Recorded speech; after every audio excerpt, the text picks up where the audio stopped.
শক্তির সম্ভাবনা তিনি বুঝতে পেরেছিলেন এবং তাই BMET bureau of man power employment and training এবং এর জন্য নির্দিষ্ট মন্ত্রণালয় তৈরি করেছিলেন। আমি তাকে খাল খনন কর্মসূচি উদ্ভাবন করতে দেখেছি কোনো অফিস ডেস্কে বসে নয়, বরং হাতে কোদাল নিয়ে। কারণ তিনি জানতেন আমাদের আসল সোনা হলো আমাদের মাটি এবং আমাদের কৃষি। কালুরঘাটের সেই ঘোর অমানিসার সময় মেজর জিয়া নামের একজন মানুষ যদি মাইক্রোফোন হাতে তুলে না নিতেন তাহলে কি হতো? তিনি স্বাধীনতার ঘোষণা দিয়েছিলেন, তিনি বিপ্লব শুরু করেছিলেন, কারণ সেই মুহূর্তে আর কেউ তা করার সাহস পায়নি। যদি তিনি দিন রাত এক করে ঝড় বৃষ্টির মাঝে সকল মুক্তিকামী মানুষের ও মুক্তিযোদ্ধাদের সঙ্গে কাঁধে কাঁধ মিলিয়ে জেড ফোর্সের কমান্ডার হিসেবে যুদ্ধ করে বিজয় ছিনিয়ে না আনতেন, তবে আজ আমরা এখানে থাকতাম না। পরবর্তীতে সেই জেড ফোর্স হয় কুমিল্লার 44 ব্রিগেড, যা আমার কমান্ড করার সৌভাগ্য হয়েছিল, এবং সেখানেও দেখেছি আমি তার আদর্শের চিহ্ন। কিন্তু যুদ্ধের মাধ্যমেই তার কাজ শেষ হয়নি। আমি যে বছরগুলোতে তার পাশে ছিলাম তাকে আমি একটা ভিন্ন যুদ্ধ লড়তে দেখেছি। তিনি আর বন্দুক দিয়ে যুদ্ধ করছিলেন না, তিনি যুদ্ধ করছিলেন দারিদ্র্যের বিরুদ্ধে। তিনি লড়ছিলেন শিক্ষার প্রসারের জন্য, তিনি লড়ছিলেন আমাদের কৃষকদের ঘুরে দাঁড় করানোর জন্য, অর্থনৈতিক মুক্তির জন্য। তিনি লড়ছিলেন সেই সব মানুষের কাছে গণতন্ত্র ফিরিয়ে দেওয়ার জন্য।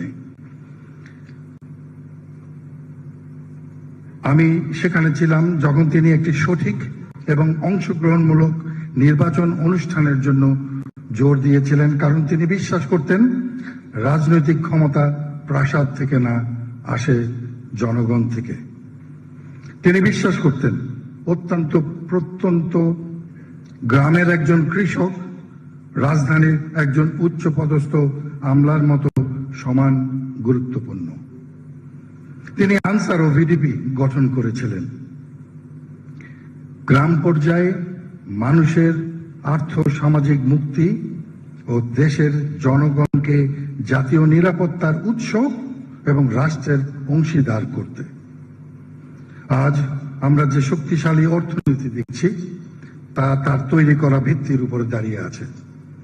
যে গণতন্ত্রকে আমরা বুকে ধারণ করি তা সেই মাটিতে জন্মেছে যেখানে সব দলকে আলোচনার টেবিলে ফিরিয়ে এনে একটা গণতন্ত্রের বীজ তিনি বপন করেছিলেন।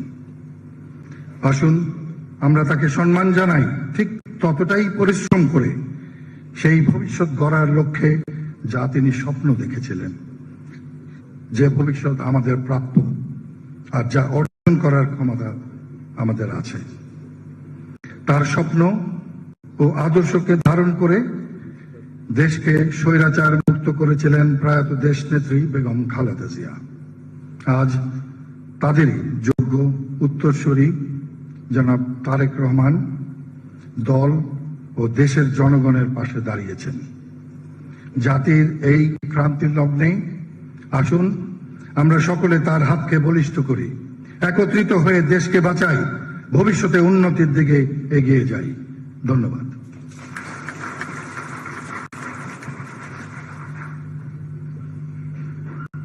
উনিশশো 71 সালের 26 মার্চ কালো রাত।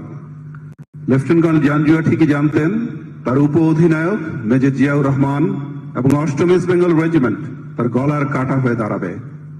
রাত 1টায় কর্নেল জাঞ্জুয়া শহীদ প্রেসিডেন্ট জিয়াউর রহমানকে নেভির ট্রাকে করে পাঠালেন বন্দরে অপেক্ষমান জেনারেল আনসারির কাছে গোপন মৃত্যুর পরোয়ানা হাতে।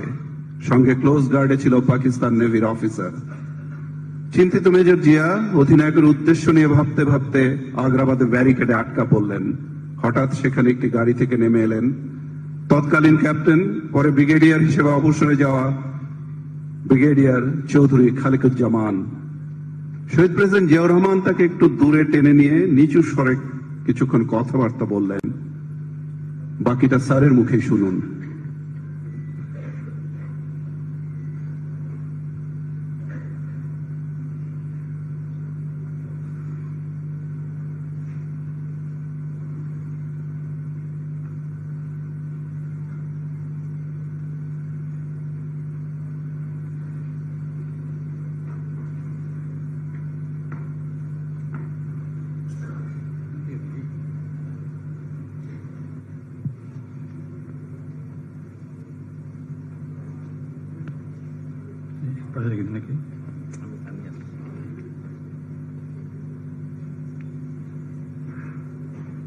আসসালামু আলাইকুম, বিসমিল্লাহির রহমানির রহিম। আমার বক্তব্য একটু যারা আগে বলে গেলেন তাদের চেয়ে একটু তফাৎ হবে। আমি আজকে যেটা বলবো সেটা হচ্ছে 25শে মার্চ 1971 সনে অষ্টম বেঙ্গলের যে দায়িত্ব, অষ্টম বেঙ্গল যে কাজ করেছে সেই সম্বন্ধেই আমি বিশেষ করে বলবো। আমরা 8 ইস্ট বেঙ্গল সবচেয়ে কনিষ্ঠতম ব্যাটালিয়ন ছিল পাকিস্তান আর্মির, এবং সেটা লোকেশন ছিল নাসিরাবাদ হাউজিং সোসাইটি, চট্টগ্রামে। তখনও সিডিএ মার্কেটটা হয়নি, ওই মার্কেটে তাদেরকে হাউস করা হয় এবং ওখানে রাখা হয়েছিল অর্গানাইজ করতে, এবং সেটা পাকিস্তানের খাইরিয়া ক্যান্টনমেন্টে পাঠাবে, কারণ চট্টগ্রাম ক্যান্টনমেন্টে কোনো জায়গা ছিল না। তো ওখানে কতিপয় অফিসার, আমরা বোধহয় 7-8 অফিসার পোস্টিং করা হয়েছিল, বিভিন্ন ইউনিট থেকে আনা হলো, ফার্স্ট বেঙ্গল থেকে, সেকেন্ড বেঙ্গল থেকে, এরকম করে। আমি এলাম সেন্টার থেকে, ইস্ট বেঙ্গল সেন্টারে আমি অ্যাডজুটেন্ট ছিলাম, সেখান থেকে আমি এলাম। তারপরে সেকেন্ড বেঙ্গল থেকে এলেন প্রেসিডেন্ট জিয়াউর রহমান, তখন উনি মেজর ছিলেন, উনি 2IC হিসেবে এলেন। আর সিও হিসেবে এলেন লেফটেন্যান্ট কর্নেল আব্দুর রশিদ জাঞ্জুয়া। উনি ঝেলামের অধিবাসী। আর মাহফুজ নামে একজন লেফটেন্যান্ট মাহফুজ, উনি এলেন সেকেন্ড বেঙ্গল থেকে। এরকম ভাবে কিছু অফিসার আর আদার র্যাঙ্কস, আপনার সেই লান্স নায়েক, যাদেরকে আজকে আমরা কর্পোরাল বলি, এদেরকে নিয়ে নাসিরাবাদ হাউজিং সোসাইটির যে উত্তর দক্ষিণ দিকে, তখন সিডিএ মার্কেটটা হচ্ছিল আন্ডার কনস্ট্রাকশন, ওখানে আমাদেরকে হাউস করা হলো। ওখানে রিঅর্গানাইজ করে তারপর আমাদেরকে পাঠাবে কোথায়, খায়রিয়াতে। আমাদের মধ্যে সিনিয়র অফিসারের মধ্যে ছিলেন তখনকার মেজর মীর শওকত আলী, পরবর্তীকালে মেজর জেনারেল হয়েছিলেন উনি। আর আমাদের কোনো নিজস্ব বাসা ছিল না, সবাই বাসা ভাড়া করে নাসিরাবাদ হাউজিং সোসাইটি ছিলেন। প্রেসিডেন্ট জিয়াউর রহমান তখন মেজর, ওনাকে পাঠানো হলো 2IC হিসেবে, সেকেন্ড ইন কমান্ড হিসেবে। উনি থাকতেন নাসিরাবাদ হাউজিং সোসাইটির 3 নম্বর রোডে। আর সিও করে পাঠালেন আব্দুর রশিদ জাঞ্জুয়া, উনি ঝেলামের অধিবাসী। উনি 4 বেঙ্গলে কিছুদিন চাকরি করেছেন, 4 বেঙ্গল থেকে ওনাকে পোস্টিং করে অফিসিয়েটিং সিও হিসেবে পাঠানো হলো। উনি থাকতেন একটা ভাড়া করা বাড়ি, ওইটাও 3 নম্বর রোডে, নাসিরাবাদ হাউজিং সোসাইটির।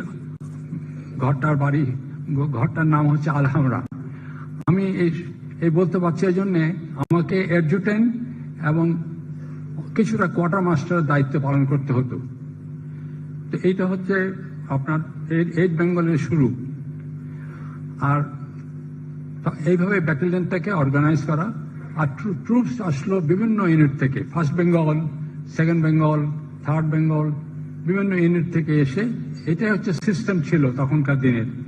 এসে তখন এই ব্যাটালিয়নটাকে অর্গানাইজ করতে শুরু করলো। আমাদের স্ট্রেংথ তখন বেশি নয়, মাত্র 250, 250 জনের মতো হবে এই ব্যাটালিয়নটা। হ্যাঁ, 2500 মতো। তা এখন এই ব্যাটালিয়নটাকে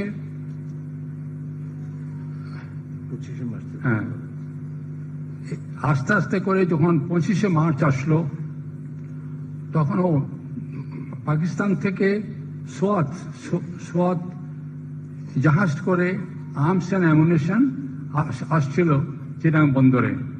এখন এইসব আর্মস অ্যান্ড অ্যামুনিশন গুলি কি খালাস করতে হবে, করার জন্য এইট বেঙ্গলকে দায়িত্ব দেওয়া হয়েছিল। এখন এইসব আর্মস অ্যান্ড অ্যামুনিশন আনলোডিং করার জন্য এইট বেঙ্গলকে দায়িত্ব দেওয়া হলো। এইট বেঙ্গল থেকে একজন অফিসার, কিছু ট্রুপস ওরা গেল ওখানে। ইনিশিয়ালি মেজর শওকত ওর সাথে কিছু ট্রুপস ওখানে গিয়েছিল পোর্ট এলাকাতে। তারপরে আস্তে আস্তে করে আমাদের সিও আব্দুল রশিদ জাঞ্জুয়া বললেন যে 25শে মার্চ রাত্রে উনি বললেন যে তারপর বললেন মেজর জিয়া যাবে আর্মস কালেকশন ওখান থেকে নিয়ে আসতে। আমাদের কাছে কোনো গাড়ি ছিল না। নেভির থেকে 2টা ট্রাক আসলো, নেভির। ওই 2 ট্রাকে করে আর্মস অ্যান্ড অ্যামুনিশন করে নিয়ে আসা হবে। ওই ট্রাকে করে এখন এগুলি এনে ওই সিডিএ মার্কেটটা, এখন অবশ্য সিডিএ মার্কেটটাও ওইটা রীতিমতো বাজার মার্কেট হয়ে গেছে, খালি ছিল। এরপরে ওখানে নিয়ে আসার জন্য দায়িত্ব দেওয়া হলো ওভারঅল মেজর জিয়াউর রহমানকে। উনি সুপারভাইজ করবেন না, নিজে ইনভলভ পুরো না হয়ে। যাই হোক, তো ওখানে গিয়ে দিনের বেলায় মেজর মীর শওকতকে নিয়ে আব্দুল রশিদ জাঞ্জুয়া আমাদের সিও প্রায় সারাদিনই ছিলেন ওখানে। কারণ সোয়াত জাহাজটা অনেক বড়, ওখান থেকে ওটার থেকে আর্মস অ্যামুনিশন আনলোডিং করে এই পারে নিয়ে আসা হলো। এই প্রসেস চলছিল সারাদিন 25শে মার্চ। আবার এদিক দিয়ে আমাদের সিও বোধহয় পাকিস্তানে যে প্ল্যান ছিল, ইনহেলিশন কিলিং প্ল্যান ছিল, সেটার মধ্যে উনি ইনভলভ ছিলেন। ওই দিন 25 তারিখ আমাদের ইন্টার কোম্পানি, যারা আর্মিতে আছেন তারা জানেন, ইন্টার কোম্পানি খেলাধুলা হয়, বাস্কেটবল খেলা কম্পিটিশন দিল, এবং সেটার মধ্যে আমিও খেলেছি। প্রেসিডেন্ট জিয়াউর রহমান, মেজর জিয়াউর রহমান, উনি রেফারিগিরি করেছেন ওখানে খেলার মধ্যে। ওই জায়গাটা এখনো অনেকটা ওই অবস্থায় আছে, আমাদেরকে ব্যস্ত রাখার জন্য। এই দিক দিয়ে ওরা ওদের প্ল্যান কাজ করে যাচ্ছে ট্রুপসের। এখন এরপরে সন্ধ্যা যখন হলো, সন্ধ্যার দিকে তখন হুকুম আসলো যে আর্মস অ্যান্ড অ্যামুনিশন তাড়াতাড়ি করে নামাতে হবে ওখান থেকে, জাহাজ থেকে। তো জাহাজ থেকে আর্মস অ্যান্ড অ্যামুনিশন নামানোর জন্য প্রথমে বলেছি আগে যে না এটার মধ্যে মাস্টার প্ল্যান ছিল যে বাঙালি অফিসার যারা আছেন, ইনক্লুডিং মেজর জিয়াউর রহমানকে, তারা হয়তো তাদের ক্ষতি সাধন করা, অর্থাৎ মেরে ফেলার একটা ব্যবস্থা ছিল। এটা পরিষ্কারভাবে বলা হয়নি। যাই হোক, তো আমরা সারাদিন খেলাধুলা করার পর ক্লান্ত, তখন আমরা ওখান থেকে আমরা যখন ওখানে দিনের বেলা অফিসার ম্যাচ ছিল কাছেই, ওই অফিসার ম্যাচের যে ম্যাচটা আছে ওখানে।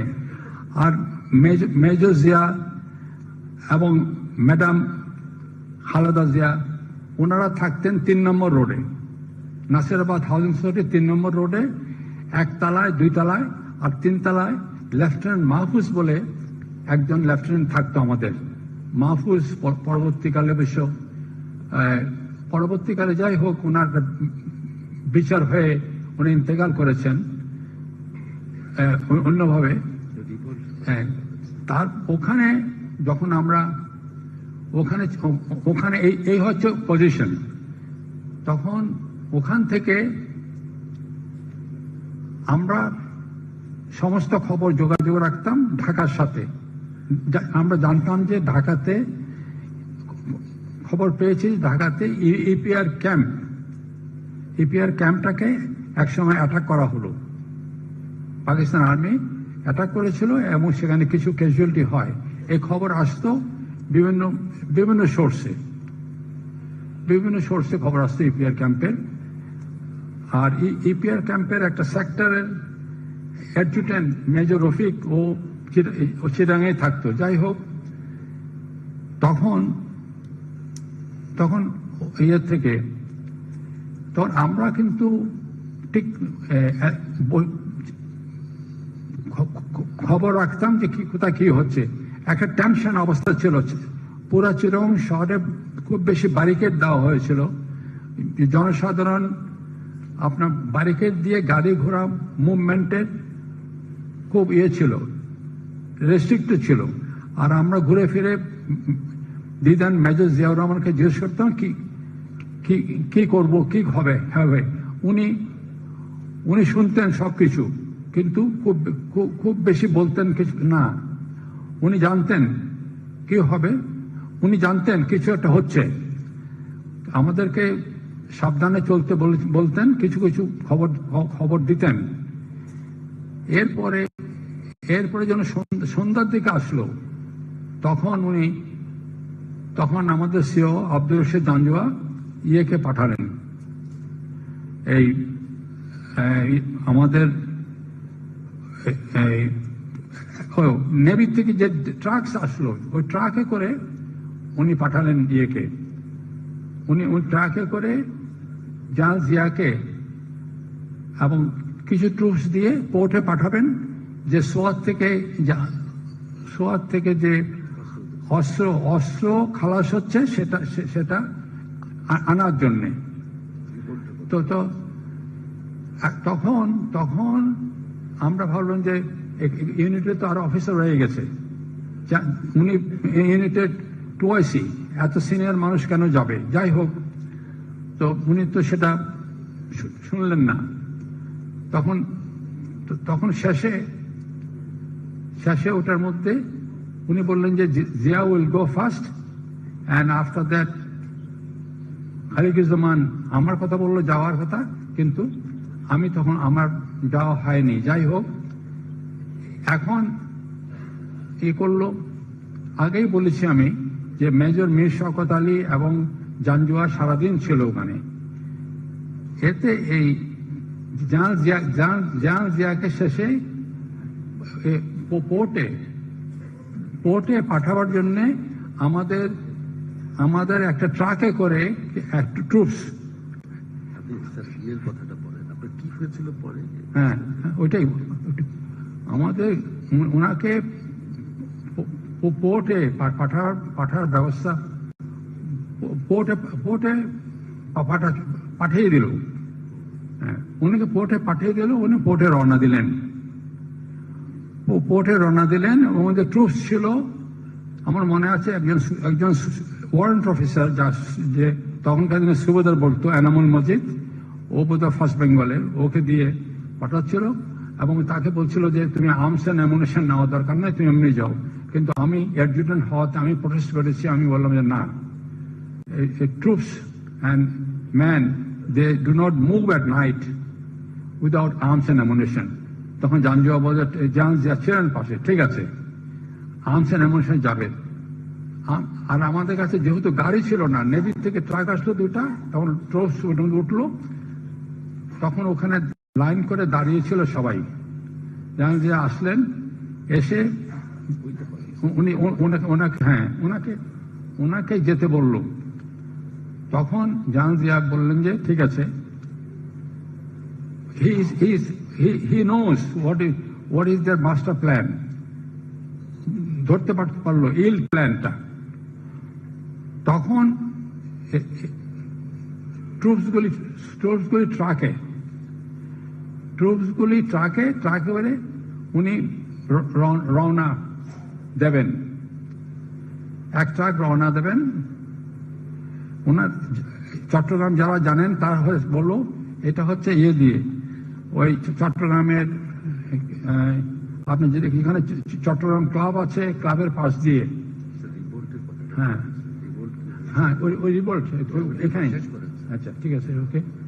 চট্টগ্রাম ক্লাব দিয়ে ওদের যাওয়ার কথা। তখন উনি গিয়ে উনি উনি উনি উনি উনি উনি যে ট্রাক নিয়ে যখন মুভ করলেন তখন ঢাকাতে কিন্তু EPR camp has been attacked and all. হ্যাঁ, না এটা বলছি আমি, কিন্তু তখন আমাদের কাছে খবর আসলো যে ঢাকাতে অলরেডি মানে ইপিআর ক্যাম্প অ্যাটাক হয়েছে। এই খবরটা উনি যখন যান সেখান থেকে, তখন উনি যাওয়ার সময় আমাদের বলেছিলেন যে তোমরা যদি কিছু শোনো, বিশেষ করে আমাকে, আমি অ্যাডজুটেন্ট ছিলেন, যদি কিছু শোনো আমাকে জানিও। হ্যাঁ, আমাকে বলে জানিও। তখন তো উনি চলে গেছেন, উনি অলরেডি চলে গেছেন আধা রাস্তা, আগ্রাবাদ পৌঁছেন নাই, কারণ ব্যারিকেড ছিল। তখন আমি একটা পিক নিয়ে, আমার মনে আছে একটা পিক আর 2-3 জন ট্রুপস নিয়ে খুব জোরে গেলাম। তো আগ্রাবাদ ব্রিজটা যা আছে সে ব্রিজটা তখন ভাঙা, ওর পাশ দিয়ে রেলওয়ে ট্র্যাক, ওটা ভাঙা, ওটা দিয়ে যাওয়া আসা করতো। এই কারণে ডিলে হলো। তো দেখে যে উনি ওখানে পায়চারি করছেন, তখন ওনাকে আমি, এটা ওনার একটা মেমোয়ারের মধ্যে লেখা আছে, ওনাকে পাশে ধরে আমি বললাম, স্যার ঢাকাতে ফায়ারিং স্টার্টেড, এরকম, this is time that you may like to take a decision. উনি বলেছে, in that case we do not go and we revolt and show our allegiance to the government of Bangladesh. এই বলে আমাকে বললাম, তুমি আগে যাও, আমরা সবাই ফিরে আসবো।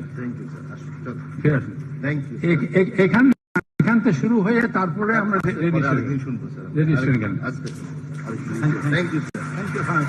That was we revolt. আমাদের বক্তব্যের পালা শেষ, এখন একটা ছোট ভিডিও দেখার পালা।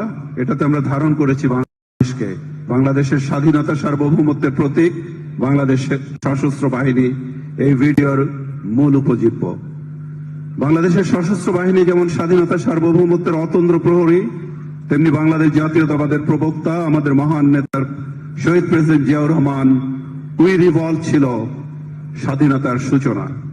এভাবেই তিনি হয়ে উঠেছেন সশস্ত্র বাহিনীর সবচেয়ে বড় বিজ্ঞাপন।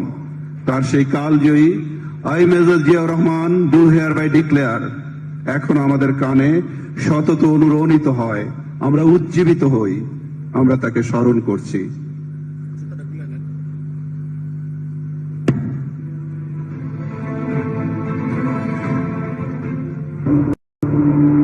এই জাতি যখনই সংকটে পড়েছে, যখনই স্বাধীনতা, সার্বভৌমত্ব আর গণতন্ত্র হুমকির মুখে পড়েছে, দেশের মানুষ আর সামরিক বাহিনী একই দায় অনুভব করেছে।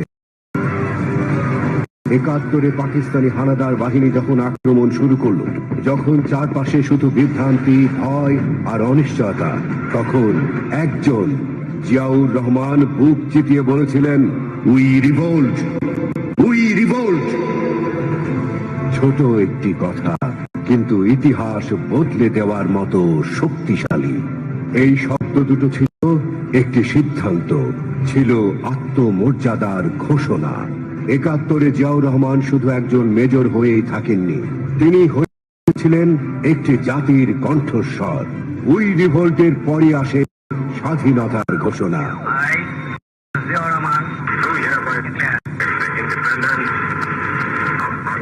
এই ঘোষণায় বদলে যায় ইতিহাসের গতিপথ। মুক্তিযুদ্ধে তিনি নেতৃত্ব দিয়েছেন, সামনে থেকে লড়েছেন, সাহস জুগিয়েছেন হাজারো মুক্তিযোদ্ধাকে। স্বাধীনতার পর যখন দেশ রাজনৈতিক অস্থিরতা, ষড়যন্ত্র আর ভাঙনের মধ্য দিয়ে যাচ্ছিল, তখন আবারও দেশের হাল ধরেন জিয়াউর রহমান। তিনি শৃঙ্খলা ফেরান, উৎপাদন, উন্নয়ন আর আত্মবিশ্বাসের কথা বলেন। সেই অভিজ্ঞতা, সেই দর্শন থেকে তিনি প্রতিষ্ঠা করেন বাংলাদেশ জাতীয়তাবাদী দল বিএনপি। বিএনপি জন্ম নিয়েছিল একটি বিশ্বাস থেকে, দেশ চলবে জনগণের কথায় আর রাষ্ট্র টিকে থাকবে একটি পেশাদার মর্যাদাবান সামরিক বাহিনীর উপর ভর করে। এই ধারাবাহিকতা পরবর্তী সময়েও বজায় থাকে। বেগম খালেদা জিয়া নেতৃত্বে বাংলাদেশের সামরিক বাহিনী পেয়েছে প্রাতিষ্ঠানিক ও অবকাঠামোগত উন্নয়ন, পেশাগত স্বীকৃতি ও আধুনিক প্রশিক্ষণ। বিএনপির দৃষ্টিতে একটি শক্তিশালী সামরিক বাহিনী মানে দেশের নিরাপত্তা, গণতন্ত্রেরও নিরাপত্তা। শহীদ জিয়া ও খালেদা জিয়ার মতো সেই একই আদর্শ ধারণ করেন তাঁদেরই উত্তরসূরি বিএনপি চেয়ারম্যান তারেক রহমান। তিনি সামরিক বাহিনীকে দেখেন রাষ্ট্রের একটি শক্ত স্তম্ভ হিসেবে।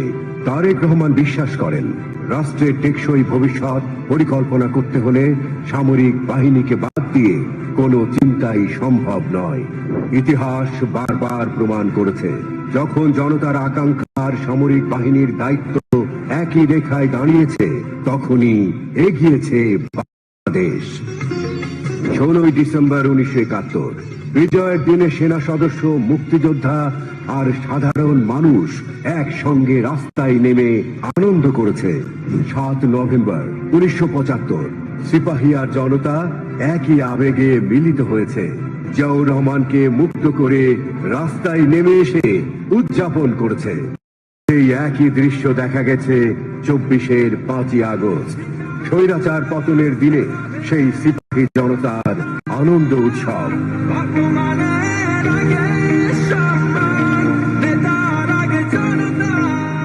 ওই রিভোল্ট থেকে শুরু করে বাংলাদেশে জাতীয়তাবাদ প্রতিটি ধাপে একটি কথা স্পষ্ট, আমার কাছে বাংলাদেশের স্বার্থ বড়, আমার কাছে বাংলাদেশের মানুষের স্বার্থ বড়। কাজে কে কি বললো আমার কিছু যায় আসে না, আমার হচ্ছে সবার আগে বাংলাদেশ। সিম্পল। দেশ আগে, সার্বভৌমত্ব আগে, সবার আগে বাংলাদেশ। যার নাম ছাড়া বাংলাদেশের গণতন্ত্র এবং মানুষের অধিকার আদায়ের ইতিহাস হয়ে যাবে অপূর্ণ, যার ত্যাগ তিতিক্ষার কাছে ফিকে হয়ে যায় গণতান্ত্রিক লড়াইয়ের বহু রথী মহারথী, সেই মমতাময়ী নেত্রী মরহুমা বেগম খালেদা জিয়াকে হারানোর আজ 40 দিন। এই মহিয়সী নারীকে নিয়ে আমাদের আবেগের মাত্রাটা শহীদ প্রেসিডেন্ট জিয়াউর রহমানের চেয়ে কিছু কম নয়। আসুন আজকের এই বেদনা বিধুর দিনে সেলুলয়েডের ফিতায় বন্দী প্রিয় মরহুমা বেগম খালেদা জিয়ার সেই বিখ্যাত সাক্ষাৎকারের কিছু অংশ শুনে আসি।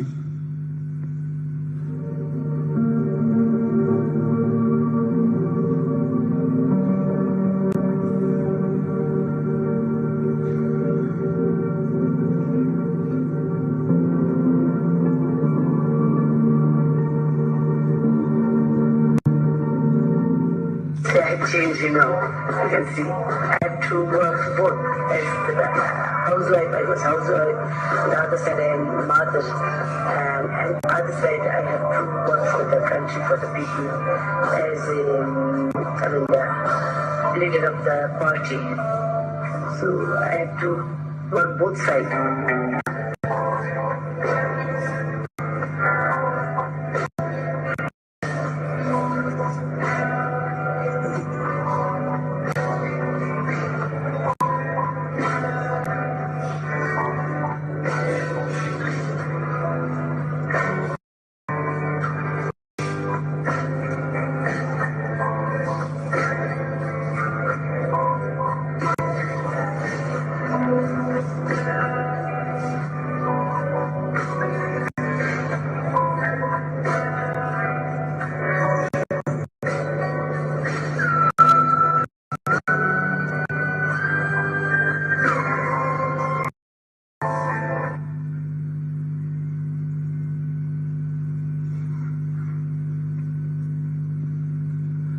প্রিয় সুধী, অবশেষে সেই মাহেন্দ্র খানের মুখোমুখি আমরা, যার উদ্দেশ্যে আজকের এই আয়োজন, যার মাঝে আমরা খুঁজে ফিরি আমাদের হারিয়ে যাওয়া দুইজন বড় আপনজন, বাংলাদেশ সশস্ত্র বাহিনীর অবসরপ্রাপ্ত কর্মকর্তা এবং পরিবারবর্গের উদ্দেশ্যে এখন বক্তব্য রাখবেন বাংলাদেশ জাতীয়তাবাদী দলের চেয়ারম্যান জনাব তারেক রহমান।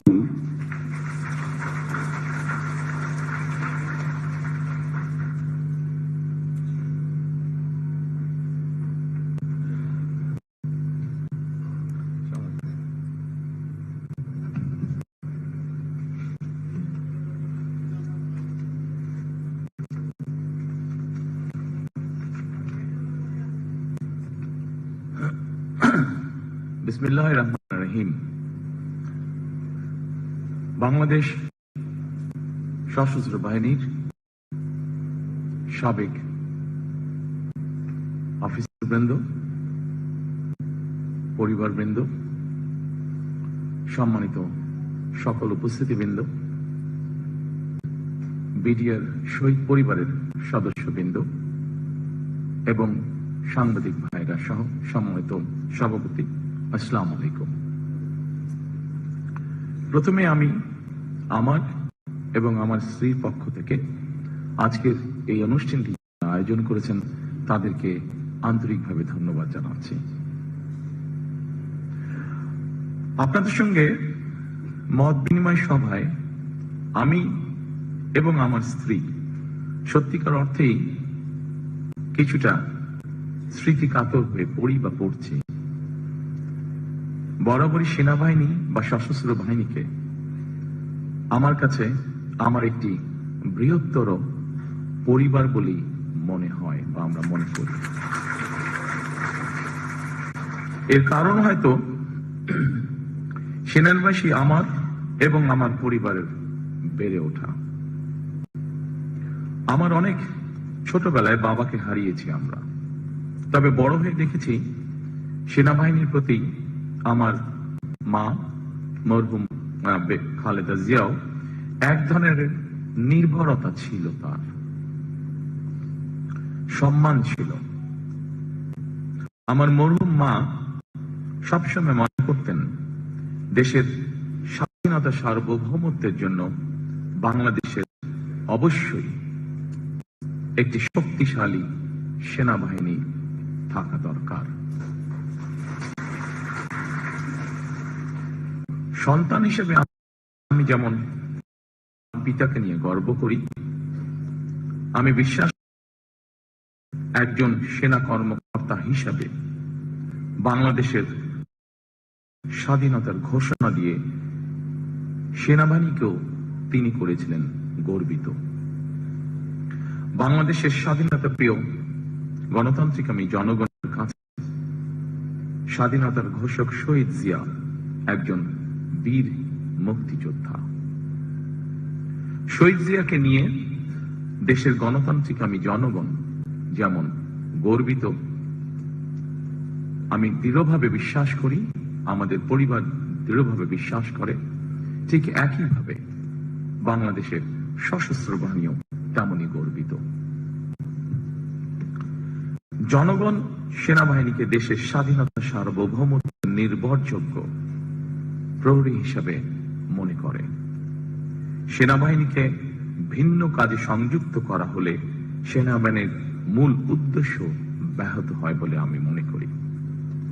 বিগত ১.৫ দশকে দেশের স্বাধীনতা এবং সার্বভৌমত্ব রক্ষায় সেনাবাহিনীর ভূমিকা এবং গৌরব সম্পর্কে সেনা কর্মকর্তা এবং সদস্যরা নিজেরা নিজেদের বিবেককে জিজ্ঞেস করলে হয়তো অনেক প্রশ্নের উত্তর খুঁজে পাওয়া যাবে।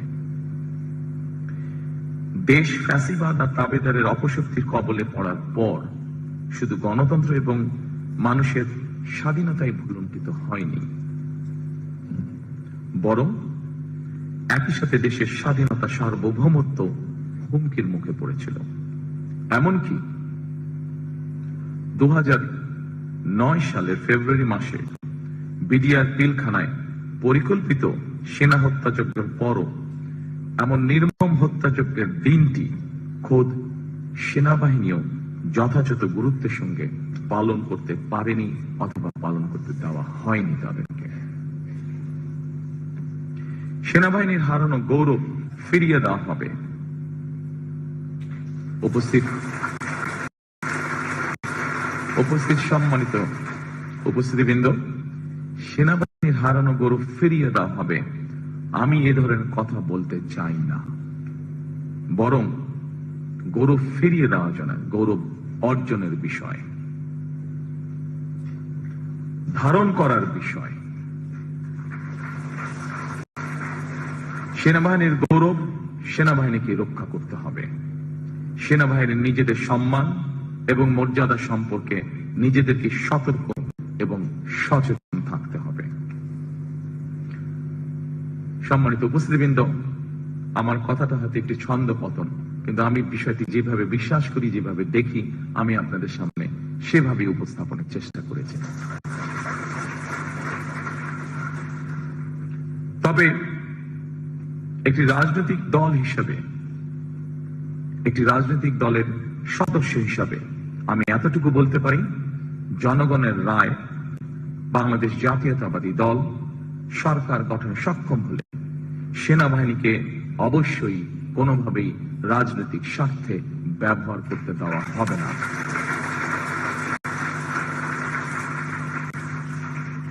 সেনাবাহিনীর গৌরব ভুলুণ্ঠিত হয় এমন কিছু বিএনপি অতীতেও করেনি, বর্তমানেও না, এবং ইনশাল্লাহ ভবিষ্যতেও বিএনপি করবে না। কারণ বিএনপি সবসময় বাংলাদেশের পক্ষের দল। বিএনপি সবসময় বাংলাদেশের স্বাধীনতা সার্বভৌমত্বের পক্ষের শক্তি। রাজনৈতিক দল হিসেবে বিএনপি রাজনীতির মাঠে শক্তিশালী থাকলে বাংলাদেশের স্বাধীনতা সার্বভৌমত্ব শক্তিশালী থাকে। সেনাবাহিনীর গৌরব এবং মর্যাদাও ইনশাল্লাহ অক্ষুণ্ণ থাকে। সেনাবাহিনী অবশ্যই রাজনীতি সম্পর্কে সচেতন থাকবে, তবে রাজনীতিতে বিলীন হয়ে যাওয়া অবশ্যই উচিত হবে না। রাজনীতির চাদরে যাতে পেশাদারিত্ব আচ্ছাদিত না হয়ে যায়, এ ব্যাপারে সেনাবাহিনীর প্রতিটি কর্মকর্তা এবং সদস্যকে অবশ্যই অত্যন্ত সচেতন থাকা জরুরি।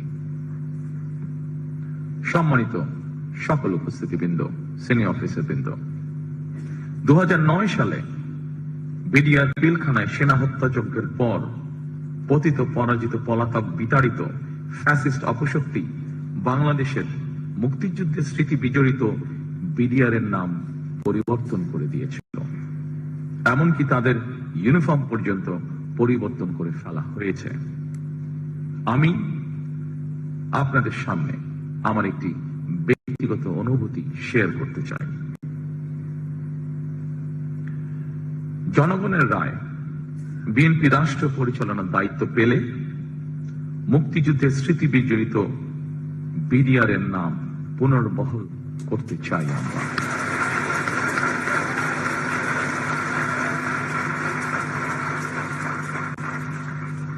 ভবিষ্যতে যাতে কখনোই এই ধরনের ঘটনা না ঘটে, সেই লক্ষ্যে সেনাবাহিনীর সঙ্গে আলোচনা করে বিডিআর পিলখানা সেনা হত্যাযজ্ঞের দিবসটিকে শহীদ সেনা দিবস অথবা সেনা হত্যাযজ্ঞ দিবস অথবা জাতীয় শোক দিবস হিসেবে ঘোষণা করার পরিকল্পনা আমাদের রয়েছে।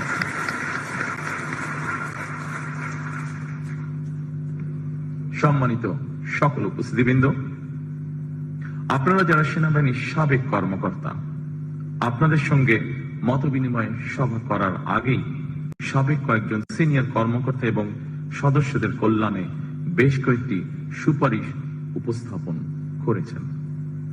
জাতীয় নিরাপত্তা পরিষদ গঠন, সেনা আইনের কিছু কিছু বিধিমালা পরিমার্জন কিংবা সংস্কার সহ এইসব সুপারিশ মালাগুলি অবশ্যই গুরুত্বপূর্ণ বলে আমি ব্যক্তিগতভাবে মনে করি। তবে এই মুহূর্তে এতটুকু বলতে পারি, আগামী 12ই ফেব্রুয়ারির জাতীয় নির্বাচনে জনগণের রায় আল্লাহর রহমতে ইনশাআল্লাহ বিএনপি রাষ্ট্র পরিচালনার দায়িত্ব পেলে আপনাদের উপস্থাপিত এইসব সুপারিশমালা বাস্তবায়নের জন্য সেনাবাহিনী সাবেক এবং বর্তমান কর্মকর্তাদের সমন্বয়ে আমরা একটি কমিটি গঠনের পরিকল্পনা করেছে। এই কমিটির সুপারিশ অনুযায়ী দাবি দেওয়াগুলি পরীক্ষা নিরীক্ষা করে প্রতিটি সুপারিশ পর্যায়ক্রমে ইনশাল্লাহ আমাদের বাস্তবায়নের ইচ্ছা আছে। পরিশেষে আমি হয়তো সকল কথা এতক্ষণ পর্যন্ত যেগুলো বলেছি সেই কথাগুলোর মধ্যে হয়তো অনেকে আশ্বস্ত হতে পারেননি, কিছু কথা হয়তো রেখে দিয়েছেন। তবে পরিশেষে সেনাবাহিনীর সাবেক কর্মকর্তা এবং সদস্যদের একটি দাবি ছিল, ওয়ান র্যাঙ্ক ওয়ান পে নীতি। আমি আপনাদেরকে অত্যন্ত আনন্দের সঙ্গে জানাতে চাই যে ইতিমধ্যেই আমরা আমাদের দলীয় ম্যানিফেস্টোতে ওয়ান র্যাঙ্ক ওয়ান পে অন্তর্ভুক্ত করে নিয়েছি এবং এটি আমরা বাস্তবায়নের ঘোষণা এরই মধ্যে জাতির সামনে উপস্থাপন করেছি। ইনশাআল্লাহ বিএনপি সরকার গঠন করলে পরে 12 তারিখে নির্বাচনে এটি আমরা যত দ্রুততার সঙ্গে সম্ভব বাস্তবায়ন করব আমরা ইনশাআল্লাহ। পরিশেষে সকল উপস্থিতিবৃন্দ, আপনাদেরকে আন্তরিক ধন্যবাদ আবারও জানাতে এসেছি আমাকে এবং আমার স্ত্রীকে আজকে এই সুন্দর অনুষ্ঠানে আমন্ত্রণ জানানোর জন্য। সকলে ভালো থাকবেন ইনশাআল্লাহ, সকলে সুস্থ থাকবেন ইনশাআল্লাহ। আসুন আমরা চেষ্টা করি আমাদের প্রত্যাশিত একটি সুন্দর নিরাপদ বাংলাদেশ যাতে আমরা গড়ে তুলতে পারি। ধন্যবাদ। আসসালামু আলাইকুম। ধন্যবাদ প্রিয় চেয়ারম্যান, আপনার গুরুত্বপূর্ণ বক্তব্য আমাদের অনুপ্রেরণার বাতিঘর হয়ে থাকবে।